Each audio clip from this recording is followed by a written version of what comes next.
Hello, good morning, जोहार। मैं राजू और आप देख रहे हैं 24 झारखंड न्यूज। चलिए जानते हैं झारखंड की आज की 25 मुख्य बड़ी खबरों को। लोकसभा चुनाव से पहले भाजपा छोड़ कांग्रेस में शामिल हुए जयप्रकाश भाई पटेल। कहा, मैं बीजेपी के विचारों से संतुष्ट नहीं हूं। हजारीबाग से लड़ सकते हैं लोकसभा चुनाव। झारखंड के मांडू विधानसभा क्षेत्र से 3 बार के भाजपा विधायक रहे जयप्रकाश भाई पटेल ने भाजपा का दामन छोड़कर कांग्रेस का हाथ थाम लिया है। वे बुधवार को दिल्ली स्थित कांग्रेस मुख्यालय में पार्टी में शामिल हुए। इस दौरान कांग्रेस के प्रदेश अध्यक्ष राजेश ठाकुर, कांग्रेस विधायक दल के नेता आलमगीर आलम, पवन खेड़ा मौजूद थे। पार्टी कार्यालय में झारखंड प्रभारी गुलाम अहमद मीर ने जयप्रकाश भाई पटेल को कांग्रेस की सदस्यता ग्रहण कराई। इससे पहले वे बीजेपी में मुख्य सचेतक की भूमिका निभा रहे थे। कांग्रेस में शामिल होने के बाद जयप्रकाश भाई पटेल ने कहा कि मैं भाजपा के विचारों से संतुष्ट नहीं था। उन्होंने कहा कि आज मैं गर्व के साथ कह सकता हूं कि राहुल गांधी के नेतृत्व में इंडिया गठबंधन जो दौड़ रहा उसका परिणाम 2024 में हम दिखाएंगे। जयप्रकाश भाई पटेल के कांग्रेस में शामिल होने के बाद से झारखंड की राजनीति में एक बार फिर हलचल शुरू हो गई है। संभावना जताई जा रहा है कि जयप्रकाश भाई पटेल को कांग्रेस हजारीबाग से लोकसभा में उतार सकती है। बता दें कि जयप्रकाश भाई पटेल टुंडी विधानसभा से जेएमएम विधायक मथुरा महतो के दामाद हैं।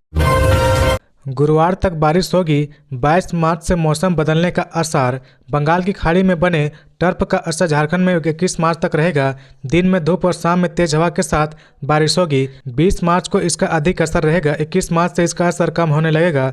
22 मार्च से मौसम शुष्क हो जाएगा। 25 मार्च तक मौसम में कोई विशेष बदलाव का अनुमान नहीं है। इधर मंगलवार को भी राजधानी रांची सहित राज्य के कई जिलों में मौसम का मिजाज बदला रहा। सुबह से दोपहर तक बादल और धूप की आंख मिचौली चलती रही। इसके बाद तेज हवा व गर्जन के साथ कई जगहों पर बारिश हुई। पिछले 24 घंटे में सबसे अधिक रामगढ़ जिले में करीब 40 mm बारिश हुई। वहीं रांची में 37, लोहरदगा में 20, मांडू में 19 तथा लोहरदगा में करीब 16 mm बारिश हुई। मौसम विज्ञान केंद्र के प्रभारी वैज्ञानिक अभिषेक आनंद ने बताया कि बंगाल की खाड़ी में बने सिस्टम का असर अगले 2 दिनों तक झारखंड में रहेगा। 21 मार्च के बाद सिस्टम कमजोर पड़ेगा। इसके असर से झारखंड और बिहार के कई हिस्सों में बारिश हो रही है। बुधवार को भी कहीं कहीं तेज हवा के साथ बारिश हो सकती है। हवा की गति 30 से 40 किलोमीटर प्रति घंटे की रफ्तार रह सकती है। इसको लेकर सतर्क रहने की जरूरत है। कल्पना सोरेन के हाथ होगी लोकसभा चुनाव के प्रचार की कमान। झारखंड के पूर्व मुख्यमंत्री हेमंत सोरेन की पत्नी कल्पना सोरेन अब राजनीति में सक्रिय हो गई है। वह बड़ी बड़ी सभाओं को संबोधित कर रही है। पार्टी में भी उनकी सक्रियता बढ़ रही है। पार्टी के कई निर्णयों में भी उनकी सहमति होती है, इसलिए पार्टी की ओर से उन्हें लोकसभा चुनाव के लिए प्रचार की कमान सौंपी जाएगी। वह न केवल झामुमो बल्कि सहयोगी दलों के लिए प्रचार करेगी। बुधवार को कल्पना सोरेन गांडे विधानसभा क्षेत्र का दौरा की। वहां जनता से रूबरू हुई। ऐसी भी खबर आ रही कि वह गांडे विधानसभा उपचुनाव भी लड़ेगी। वहीं लोकसभा के लिए झामुमो प्रत्याशियों के लिए प्रचार भी करेगी। बता दें कि इस वक्त गांडे की सीट खाली है। 31 दिसंबर को गांडे के विधायक सरफराज अहमद ने इस्तीफा दे दिया था। लोकसभा चुनाव के साथ साथ गांडे विधानसभा सीट पर भी उपचुनाव होगा। ऐसे में यहाँ राजनीति चरम पर है। भले ही वोटिंग 20 और 25 मई को है, लेकिन नेता अभी से ही मतदाताओं तक पहुंचने में जुट गए हैं। इसी कड़ी में गिरिडीह में पूर्व मुख्यमंत्री हेमंत सोरेन की पत्नी कल्पना सोरेन का 2 दिवसीय दौरा हो रहा है। कल्पना सोरेन ने अपनी टीम भी बना ली है। उनकी टीम में विश्वविद्यालय के युवा नेताओं को जगह दी गई है, जो पार्टी के कार्यकर्ता भी है। बताया गया कि झामुमो रांची महानगर के डॉक्टर तनुज खत्री जहां उनका मीडिया व प्रचार प्रसार को देखेंगे, वहीं डॉक्टर तारकेश्वर महतो विधायक कार्यकर्ताओं से मिलने मिलाने का काम करेंगे। मतदान के दौरान मौजूद है मूलभूत सुविधाएं। मुख्य निर्वाचन पदाधिकारी जिलों में निर्वाचन के कार्य में लापरवाही बरतने वाले पर होगी कार्रवाई। रांची में मुख्य निर्वाचन पदाधिकारी के रवि कुमार ने कहा कि जिला निर्वाचन पदाधिकारी लोकसभा चुनाव 2024 के मद्देनजर सभी मतदान केंद्रों पर भारत निर्वाचन आयोग द्वारा दिए गए दिशा निर्देशों के अनुरूप न्यूनतम सुविधा सुनिश्चित करे। उन्होंने कहा कि पदाधिकारी अपने क्षेत्राधीन सभी मतदान केंद्रों में इन उपलब्ध सुविधाओं का भौतिक निरीक्षण भी करे। साथ ही निर्वाचन के कार्य में लापरवाही बरतने वाले पदाधिकारी एवं कर्मियों के विरुद्ध त्वरित कार्रवाई करे। मुख्य निर्वाचन पदाधिकारी सभी जिलों के निर्वाचन से संबंधित पदाधिकारियों के साथ वीडियो कॉन्फ्रेंसिंग के माध्यम से मतदान केंद्रों पर उपलब्ध भौतिक सुविधाओं से संबंधित बैठक को संबोधित कर रहे थे। बैठक में झारखंड शिक्षा परियोजना परिषद जेईपीसी के अध्यक्ष आदित्य रंजन, संयुक्त मुख्य निर्वाचन पदाधिकारी सुबोध कुमार, ओएसडी गीता चौबे, सभी जिलों के निर्वाचन से संबंधित पदाधिकारी सहित मुख्य निर्वाचन पदाधिकारी कार्यालय के पदाधिकारीगण उपस्थित थे। खबरों में आगे बढ़ने से पहले अगर अभी तक आपने इस चैनल को सब्सक्राइब नहीं किया तो प्लीज सब्सक्राइब कर ले, जिससे झारखंड की हर छोटी सी बड़ी खबर की अपडेट आप तक पहुंचता रहे। गिरिडीह में निर्माणाधीन टंकी से गिरने के कारण मजदूर की मौत। गिरिडीह में बुधवार सुबह निर्माणाधीन टंकी से गिरने के कारण एक मजदूर की मौत हो गई। मृतक की पहचान मुसफिल थाना क्षेत्र अंतर्गत लोधी सरहच्चा निवासी 45 वर्षीय शुभेश्वर पंडित के रूप में की गई है। घटना के बाद परिजनों का रो रो कर बुरा हाल है। इस घटना के संबंध में बताया जाता है कि शुभेश्वर पंडित सदर प्रखंड के पूर्णा नगर में जल नल योजना के तहत पानी टंकी का निर्माण किया जा रहा है। बुधवार को शुभेश्वर पंडित टंकी के ऊपर चढ़कर काम कर रहा था। इसी के दौरान वह अचानक टंकी से नीचे गिर गया। घटना के बाद मौके पर मौजूद लोगों व परिजनों ने उसे इलाज के लिए गंभीर अवस्था में सदर अस्पताल लाया, जहां चिकित्सकों ने उसकी नाजुक स्थिति को देखते हुए रेफर कर दिया, जिसके बाद परिजन शुभेश्वर को इलाज कराने के लिए नवजीवन नर्सिंग होम लेकर पहुंचे, जहां चिकित्सक कर्मियों ने उसे मृत घोषित कर दिया, जिसके बाद परिजन शव को लेकर वापस चले गए। इधर घटना के बाद परिजनों का रो रो कर बुरा हाल है। प्रमोशन में आरक्षण पर हाईकोर्ट की रोक, कहा 2003 का संकल्प अब प्रभावी नहीं। झारखंड सरकार पहले गाइडलाइन बनाए तब दे आरक्षण। प्रमोशन में ST/SC को आरक्षण देने के मामले में झारखंड हाईकोर्ट ने मंगलवार को बड़ा फैसला सुनाया है। Acting chief justice S Chandrashekhar व जस्टिस नवनीत कुमार की खंडपीठ ने कहा कि राज्य सरकार का 31 मार्च 2003 को जारी संकल्प अब प्रभावी नहीं रहेगा। जब तक सरकार सुप्रीम कोर्ट के M नागराज व जनरल सिंह को मामले की जारी गाइडलाइन के मुताबिक नियमावली नहीं बना लेती, तब तक प्रमोशन में आरक्षण पर रोक रहेगी। 2003 को जारी संकल्प अब प्रभावी नहीं रहेगा। जब तक सरकार सुप्रीम कोर्ट के M नागराज व जनरल सिंह के मामले में जारी गाइडलाइन के मुताबिक नियमावली नहीं बना लेती, तब तक प्रमोशन में आरक्षण पर रोक रहेगी। 6 मार्च को सुनवाई पूरी होने के बाद कोर्ट ने फैसला सुरक्षित रख लिया था। M नागराज और जनरल सिंह के मामले में सुप्रीम कोर्ट ने संविधान के 50वें संशोधन को सही माना था।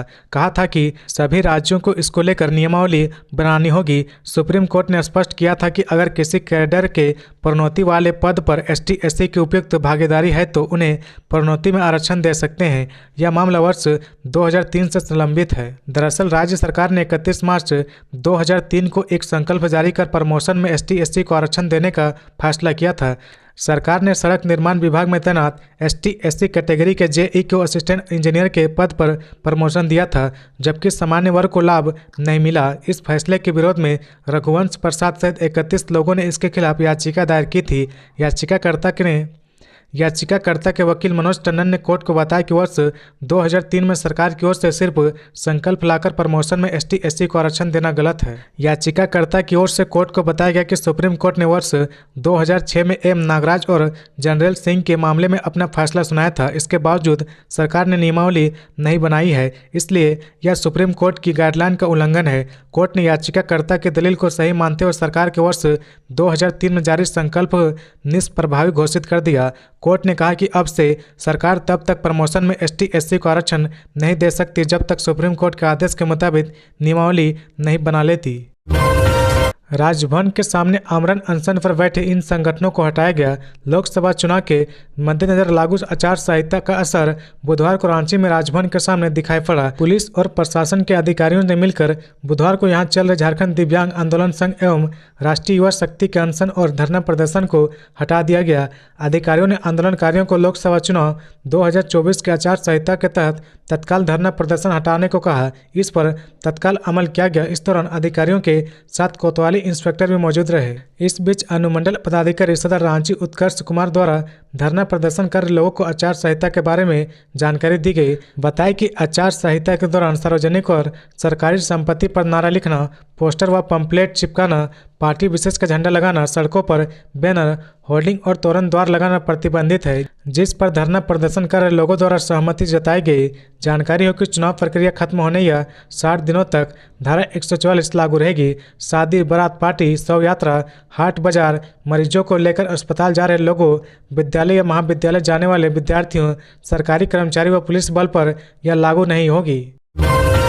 राहुल गांधी को झारखंड हाईकोर्ट से राहत, गैर जमानती वारंट 1 महीने के लिए स्थगित। झारखंड में मानहानि मामले में चाईबासा स्थित MP MLA के विशेष अदालत द्वारा कांग्रेस सांसद राहुल गांधी के खिलाफ 27 फरवरी 2024 को जारी गैर जमानती वारंट को चुनौती देने वाली याचिका की सुनवाई बुधवार को झारखंड हाईकोर्ट में हुई।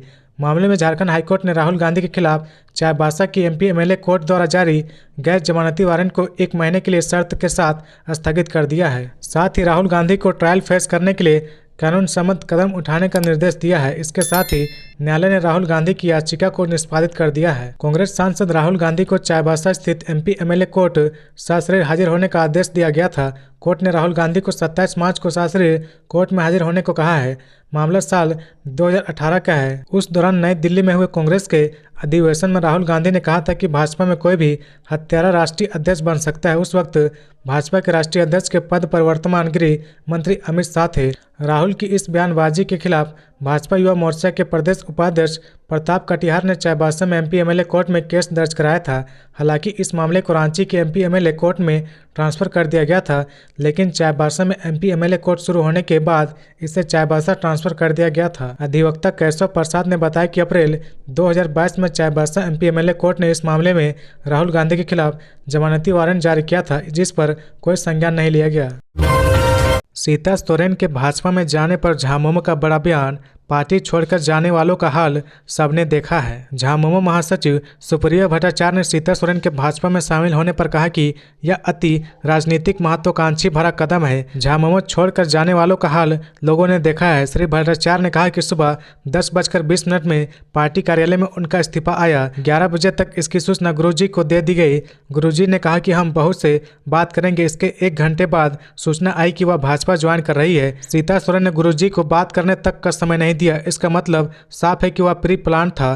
श्री भट्टाचार्य मंगलवार को झामुमो कार्यालय में आयोजित प्रेस वार्ता को संबोधित कर रहे थे। उन्होंने कहा कि जब भी कोई परिवार या पार्टी का सदस्य नहीं रहता या किसी अन्य दल में चला जाता है तो क्षति होती है, मगर चुनाव पर इसका कोई असर नहीं पड़ेगा। उन्होंने सीता सोरेन के उज्जवल भविष्य की कामना की और श्री भट्टाचार्य ने कहा कि यह भाजपा की राजनीतिक का स्टाइल हो गया है। अपने पास अगर नेता ना हो तो दूसरी पार्टी से ले आओ, चाहे वह आईटी का भय हो या ईडी का या फिर कॉरपोरेट के माध्यम से ले आओ। सुप्रियो भट्टाचार्य ने कहा कि मैं मानता हूं कि अति राजनीतिक महत्वाकांक्षी व सुप्रीम कोर्ट में चल रहे मामले के कारण उन्होंने यह कदम उठाया है। एसटी/एससी सीटें जीतने वाले गठबंधन को झारखंड में मिलेगी बढ़त। झारखंड में इस लोकसभा चुनाव में अनुसूचित जनजाति एसटी और अनुसूचित जाति एससी सीटों पर विजय हासिल करने वाले गठबंधन को बढ़त मिलेगी। 2019 के चुनाव में 6 एसटी/एससी सीटों में भाजपा के हिस्से में 4 आई, जबकि झामुमो और कांग्रेस को 1-1 सीटें मिली थी। झारखंड की कुल 14 संसदीय सीटों में खूंटी, दुमका, सिंहभूम, लोहरदगा और राजमहल अनुसूचित जनजाति के लिए और पलामू अनुसूचित जाति के लिए आरक्षित है। शेष 8 सीटों पर सामान्य वर्ग के उम्मीदवार खड़े हो सकते हैं। सामान्य वर्ग की सीटों पर भाजपा लगातार बढ़त हासिल करती रही है। महिलाओं से चेन छिनताई करने वाले कोड़ा गैंग का सरगना गिरफ्तार। रांची में हाल ही के दिनों में महिलाओं से लगातार चेन छिनताई की वारदातों को अंजाम दिया जा रहा था। इस मामले की गंभीरता को देखते हुए रांची एसएसपी खुद मॉनिटरिंग कर रहे थे। एसएसपी को जानकारी मिली कि जिस बाइक का इस्तेमाल छिनताई के समय किया जा रहा वे सभी चोरी के बाइक है। मंगलवार को पूरे रांची में सघन एंटी क्राइम चेकिंग अभियान चलाया गया था। इसी दौरान बरियातू थाना क्षेत्र के हरिहर सिंह रोड में एक बाइक पर सवार 2 लोग पुलिस को देखकर रास्ता बदलने लगे थे। पुलिस जब उनकी तरफ बढ़ी तो पीछे बैठा शख्स बाइक से उतरकर भाग गया, लेकिन एक को बरियातू पुलिस ने पकड़ लिया। तब जाकर पता चला कि गिरफ्तार शख्स कोड़ा गिरोह का सरगना सनी है। रांची के एसएसपी चंदन कुमार सिन्हा ने बताया कि सनी बिहार के कटिहार के कोड़ा गिरोह का सरगना है। यह गिरोह रामगढ़ जिले के भुरकुंडा में किराए के मकान में रहते थे। वे हर दिन रांची आते थे और महिलाओं की रेकी कर उनके गले से सोने की चेन छीनकर वापस रामगढ़ भाग जाते थे। एसएसपी ने बताया कि छिनताई की वारदातों को अंजाम देने के लिए कोड़ा गिरोह पहले बाइक की चोरी करता था, फिर चोरी की बाइक से वे वारदातों को अंजाम देते थे। गिरफ्तार अपराधियों के पास से बाइक को तोड़ने के लिए औजार भी बरामद किए गए हैं। साथ ही खुजली वाला पाउडर भी मिला है। छिनताई के समय ये लोग खुजली वाले पाउडर का भी इस्तेमाल करते थे। रांची एसएसपी ने बताया कि यह गिरोह बेहद शातिर है। फर्जी आधार कार्ड पर बंगाल से सिम कार्ड इशू करवाकर इसका प्रयोग अपने मोबाइल में करता था, ताकि इसका सटीक लोकेशन पुलिस को न मिल पाए। गिरफ्तार अपराधी के पास से कई फर्जी आधार कार्ड को भी बरामद किया गया है। एचईसी कर्मियों व प्रबंधन के बीच वार्ता फिर विफल। मांगों को लेकर एचईसी कर्मियों का आंदोलन पिछले 64 दिनों से जारी है। मंगलवार को एचईसी बचाव जन संघर्ष समिति व प्रावधान के बीच फिर वार्ता हुई। हालांकि वार्ता विफल रही। समिति की ओर से दिलीप सिंह ने कहा कि चुनाव आचार संहिता लगने के कारण सप्लाई कर्मियों के लिए ठेकेदार नियुक्ति प्रक्रिया नई सिरे से नहीं हो सकती है। ऐसे में प्रबंधन पुराने ठेकेदार को ही बहाल करे। वहीं प्रबंधन ने सप्लाई कर्मियों से काम पर लौटने की अपील की है। प्रबंधन की ओर से कहा गया कि किसी भी सप्लाई कर्मी को हटाया नहीं जाएगा। वहीं दिलीप सिंह ने ईएसआई को भुगतान करने की मांग की। इस पर प्रबंधन की ओर से कहा गया कि रुपए की कमी के कारण भुगतान नहीं किया गया है, इसका प्रयास किया जा रहा। वहीं पुराने ठेकेदार को बहाल करने के सवाल पर कहा गया कि एक प्रस्ताव सीएमडी को भेजा जाएगा, वहीं से स्वीकृति मिलने के बाद आगे की कार्रवाई की जाएगी। प्रबंधन ने एक सप्ताह के अंदर प्रबंधन की ओर से निदेशक उत्पादन एसडी सिंह, निदेशक कार्मिक AK बेहरा, प्रशांत कुमार व समिति की ओर से मनोज पाठक, हरेंद्र प्रसाद यादव, जितेंद्र कुमार व रमेश पांडे उपस्थित थे। इससे पहले कर्मियों ने FFP व HEC मुख्यालय के समक्ष सभा की थी। सभा को संबोधित करते हुए हरेंद्र प्रसाद यादव ने कहा कि प्रबंधन ठोस निर्णय ले, नहीं तो मुख्यालय में बैठने नहीं दिया जाएगा। उन्होंने कहा कि जब तक मांगे पूरी नहीं होगी आंदोलन जारी रहेगा। होली पर रेलवे ने दिया तोहफा, इन रूटों पर चलेगी ट्रेन। होली पर रेलवे ने दिया तोहफा, इन रूटों पर चलेगी ट्रेन। रेलवे ने विभिन्न दिशाओं में 8 होली स्पेशल ट्रेन चलाने का निर्णय लिया है। ये स्पेशल ट्रेन रांची और गोरखपुर, शालीमार और दरभंगा, टाटानगर और सहरसा, रांची और जयनगर, रांची और पूर्णिया तथा टाटानगर और बरौनी जंक्शन के बीच चलेगी। इसके अंतर्गत रांची गोरखपुर होली स्पेशल 22 मार्च तथा गोरखपुर रांची होली स्पेशल 24 मार्च को 5 बजे गोरखपुर से प्रस्थान करेगी। यह मधुपुर और जसीडीह स्टेशनों पर रुकेगी। शालीमार दरभंगा होली स्पेशल 23 मार्च तथा दरभंगा शालीमार होली स्पेशल दरभंगा से 24 मार्च को प्रस्थान करेगी, जो मधुपुर और जसीडीह स्टेशन पर रुकेगी। टाटानगर सहरसा होली स्पेशल 23 मार्च तथा सहरसा टाटानगर होली स्पेशल 24 मार्च को प्रस्थान करेगी और जामताड़ा, मधुपुर और जसीडीह स्टेशन पर रुकेगी। रांची जयनगर होली स्पेशल 23 मार्च को रांची से तथा जयनगर रांची होली स्पेशल जयनगर से 24 मार्च को प्रस्थान करेगी और जसीडीह स्टेशन पर रुकेगी। रांची पूर्णिया होली स्पेशल 23 मार्च को रांची से तथा पूर्णिया रांची होली स्पेशल 23 मार्च को पूर्णिया जंक्शन से प्रस्थान करेगी और मधुपुर व जसीडीह स्टेशन पर रुकेगी। राजेश ठाकुर बोले, भ्रष्ट सरकार के खिलाफ और उनके चेहरे से झूठ का नकाब उतारने का करेंगे प्रयास। जुड़ेगा भारत, जीतेगा इंडिया के नारे के साथ राहुल गांधी के नेतृत्व में चल रहे कांग्रेस के भारत जोड़ो न्याय यात्रा का समापन विशाल रैली के आयोजन के साथ मुंबई में संपन्न हुआ, जिसमें इंडिया के नेताओं ने भी हिस्सा लिया। यात्रा समापन के अवसर पर आयोजित रैली के समापन के पश्चात प्रदेश कांग्रेस अध्यक्ष राजेश ठाकुर ने देश की जनता के प्रति यात्रा एवं जननायक राहुल गांधी के प्रति दिखाई गई प्रतिबद्धता के लिए आभार प्रकट किया। राजेश ठाकुर ने कहा कि हम जनता के आभारी हैं, जिन्होंने इस यात्रा के लिए अपने समर्थन को मजबूती से बनाए रखा और देश में जारी लूट, खरसोट, भ्रष्टाचार, अन्याय के खिलाफ मुखर होकर आगे आकर संघर्ष करने का हौसला दिखाया। उन्होंने कहा कि इसे हम न्याय यात्रा का सांकेतिक समापन मानते हैं। देश के भ्रष्ट सरकार के खिलाफ और उनके चेहरे से झूठ का नकाब उतारने तक हमारा संघर्ष न्याय के लिए अनवरत जारी रहेगा। उन्होंने कहा कि राहुल गांधी ने जिस तरह से कहा कि एक राजा की जान तोते में बसी थी, उसी तरह इस राजा की जान भी ईवीएम में बसी है। अगर ईवीएम और वीवीपैट की पर्ची का मिलान हो जाए तो शायद इस राजा की जान भी चली जाएगी। यह पूरी तरह सत्य है और इस सच के लिए कांग्रेस लड़ाई लड़ती रहेगी। राजेश ठाकुर ने कहा कि देश के लोकतंत्र और संविधान को बचाने के यह चुनाव आखिरी मौका साबित हो सकता है। अगर हम इस बार चूके तो इस चूक की भरपाई नहीं हो सकती है।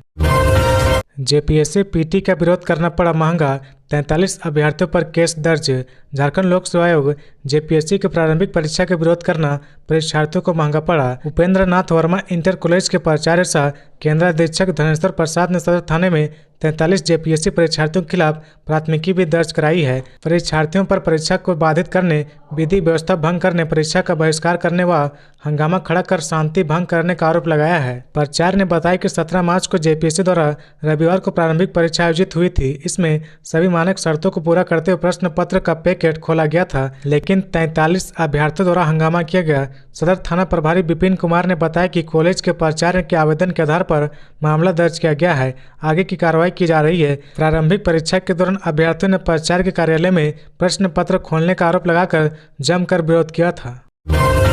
अवैध खनन व बरहरवा टोल प्लाजा टेंडर विवाद, डीएसपी प्रमोद ने नहीं दिया साफ जवाब, कहा उस समय क्या हुआ अब याद नहीं। ईडी ने मंगलवार को हटिया डीएसपी प्रमोद कुमार मिश्रा से 9 घंटे तक पूछताछ की।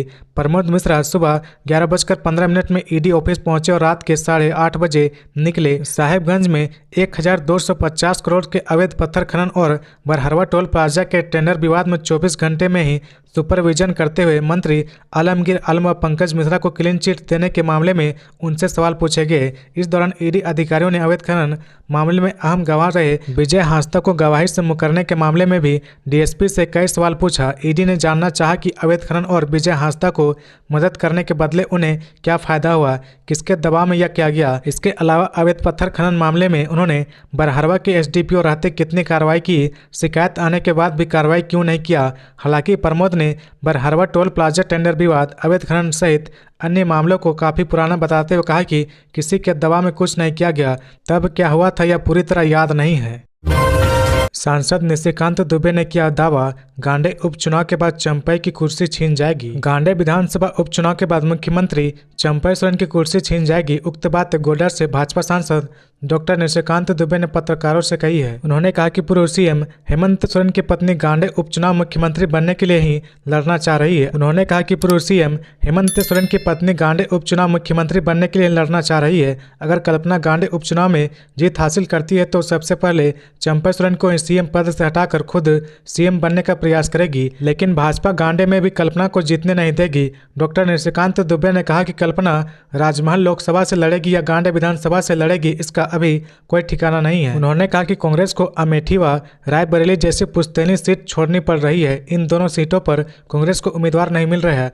ठीक उसी तरह कांग्रेस को गोड्डा सीट में भाजपा से मुकाबला करने के लिए उम्मीदवार नहीं मिल रहा। कांग्रेस के राज्य से लेकर दिल्ली तक के नेताओं को लग रहा कि गोड्डा सीट पर उम्मीदवार उतारना ही बेकार होगा, यह सीट जितना असंभव। उन्होंने कहा कि गोड्डा संसदीय क्षेत्र की जनता पीएम नरेंद्र मोदी के नेतृत्व में किए गए विकास के नाम पर वोट देगी। ईडी ऑफिस पहुंची आईएएस अविनाश कुमार की पत्नी प्रीति कुमार पूछताछ शुरू। आईएएस अधिकारी अविनाश कुमार की पत्नी प्रीति कुमार पूछताछ के लिए ईडी दफ्तर पहुंच चुकी है। ईडी ने बर्लिन अस्पताल से जुड़े जमीन के मामले में पूछताछ के लिए उन्हें समन भेजा था। इसी मामले में प्रीति कुमार से पहले भी ईडी पूछताछ कर चुकी है। बुधवार सुबह 11 बजे प्रीति कुमार को रांची एयरपोर्ट रोड स्थित एजेंसी के जनरल ऑफिस में बुलाया गया था। प्रीति कुमार तय समय पर फाइल हाथ में लेकर ईडी दफ्तर पहुंच गई है। जरूरी कागजी कार्रवाई पूरी करने के बाद ईडी के अधिकारियों ने प्रीति कुमार से पूछताछ शुरू की। 13 अप्रैल 2023 को ईडी ने बड़गई अंचल के तत्कालीन राजस्व उप निरीक्षक भानु प्रताप प्रसाद के घर पर छापेमारी की थी। तब उसके यहां से जमीन के कई दस्तावेज बरामद हुए थे। सरकारी दस्तावेज घर में रखने के आरोप में भानु के खिलाफ सदर थाने में प्राथमिकी भी दर्ज कराई गई थी। जांच के दौरान पता चला था कि भानु प्रताप ने दस्तावेजों में हेराफेरी कर कई प्रभावशाली लोगों को जमीन दी थी। भानु प्रताप के यहाँ से प्रीति कुमार के जमीन के भी कागजात मिले। इसके बाद ईडी ने बड़गई जोन के उनके बर्लिन अस्पताल की जमीन के बारे में जानकारी मांगी थी।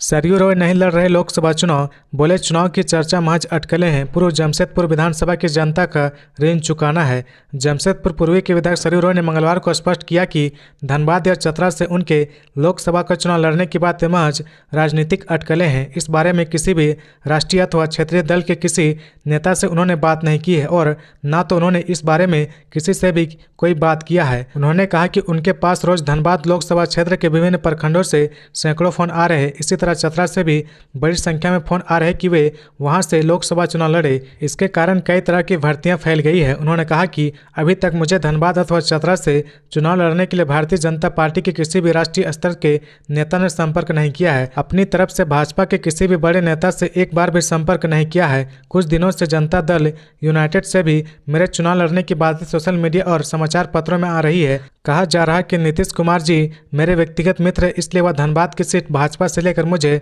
चुनाव लड़ाना चाहते हैं। इस संबंध में एक बार भी नीतीश जी से मेरी कोई चर्चा नहीं हुई है और ना तो उन्होंने इस बारे में मुझसे बात की है और ना मैंने कभी उनसे इस बारे में बात किया है। फिर भी धनबाद या चतरा से मेरे चुनाव लड़ने की खबर राष्ट्रीय और प्रादेशिक मीडिया की सुर्खियों में बना हुआ है। मैं यह स्पष्ट कर देना चाहता हूं कि मेरी प्राथमिकता जमशेदपुर पूर्वी से विधानसभा का अगला चुनाव लड़ना है। उन्होंने धनबाद और चतरा के अपने सभी शुभ चिंतकों को धन्यवाद देते हुए कहा कि उनके प्रेम और स्नेह का आभारी हूं, पर मैं उन्हें यह बताना चाहता हूं कि कि मेरी सर्वोच्च प्राथमिकता जमशेदपुर पूर्वी विधानसभा क्षेत्र है, जहां के लोगों का ऋण चुकाना मेरी पहली प्राथमिकता है।